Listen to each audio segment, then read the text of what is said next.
முருகப்பெருமானுக்கு 48 நாட்கள் தைப்பூச விரதம் எப்படி இருக்க வேண்டும்? 48 நாட்கள் விரதம் டிசம்பர் 15ஆம் தேதி தொடங்கி பிப்ரவரி 1ஆம் தேதி தைப்பூசத்தன்று முடிவடைகிறது.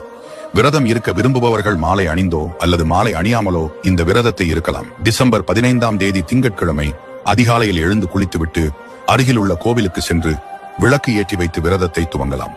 கோவிலுக்கு செல்ல முடியாதவர்கள் வீட்டிலேயே முருகப்பெருமானின் சிலையின் முன்பு விளக்கேற்றி வைத்து விரதத்தை துவங்கலாம். தினமும் காலையிலும் மாலையிலும் கந்த சஷ்டி கவசம் பாடி விரதம் இருக்க வேண்டும். செவ்வாய்க்கிழமை சஷ்டி கிருத்திகை போன்ற நாட்களில் 3 முறை கந்த சஷ்டி கவசம் பாடி விரதம் இருக்க வேண்டும்.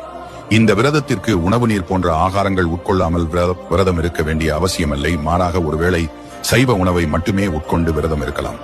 தைப்பூசத்திற்கு முன்னாடி நாள் இரவு வீட்டில் விளக்கேற்றி வைத்து முருகப்பெருமானுக்கு ஏதேனும் நெய்வேத்தியம் படைத்து அந்த பிரசாதத்தை உண்டு விரதத்தை முடித்துக் கொள்ளலாம்.